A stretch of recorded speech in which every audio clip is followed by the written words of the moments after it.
A'udzu billahi minasyaitonir rajim. Bismillahirrahmanirrahim. Assalamualaikum warahmatullahi wabarakatuh.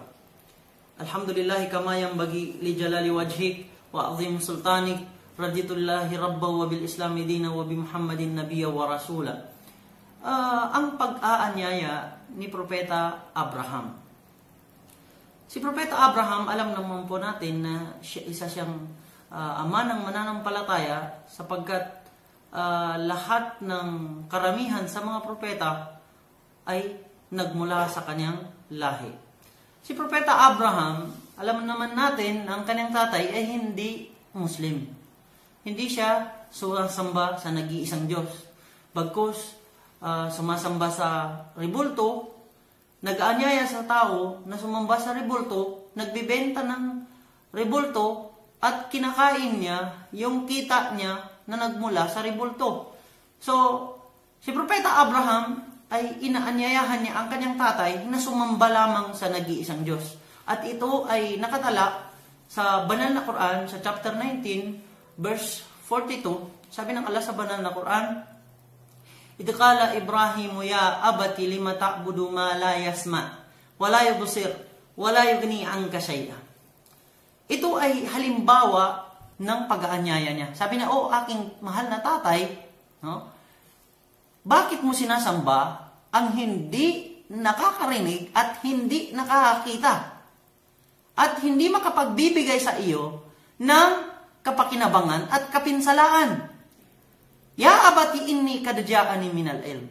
O aking tatay, katotohanan, dumatal sa akin ang kaalaman na kailanman ay malam yatik, na hindi pa dumating sa iyo at hindi pa dumatal sa iyo. Pattabi'ni ahdika siratan sawiya. Sundin mo ako at igagabay kita sa tuwid na landas. Subhanallah. Ganun ang isang mananampalataya sa Allah. Kinakailangan, sino man ang mahal niya sa buhay ay tawagin niya ng pinakamainam na mga pangalan at bilang paglalambing sa kanila upang igabay sana sila ng Allah sa matuwid na landas.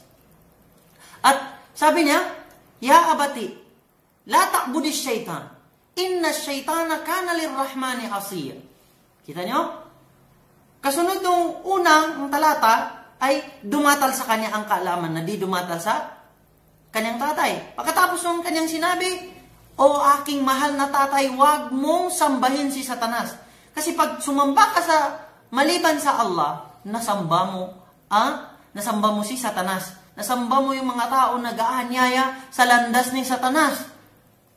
Pa inna syaitana kana lirrahmani asiya. Katotohanan, si Satanas sa kanyang Panginoon ay sumuway.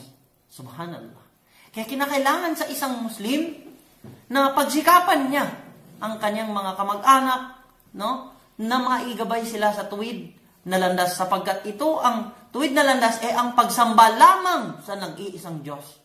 Kaya ang kanyang tatay ay nasabi niya, "Aragibun anta alihat ya Ibrahim." Nilagyan niya ng ibig sabihin ng harang na wag mo nang dagdagan pa Abraham, sapagkat pag ito ay pinagpatuloy mo, no, ay talagang makakakuha ka ng punishment sa akin. Pero hindi Kinakailangan sa isang Muslim na magsikap na maganyaya. At pagdating sa kabilang buhay,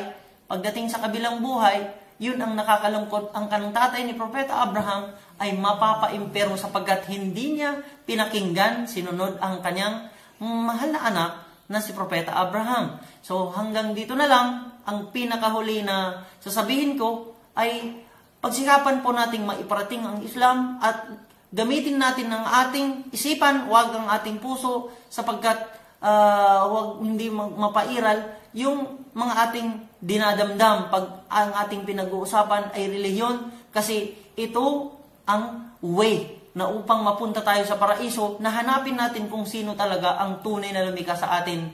Wa akhiru da'wana anil hamdulillahi rabbil alamin.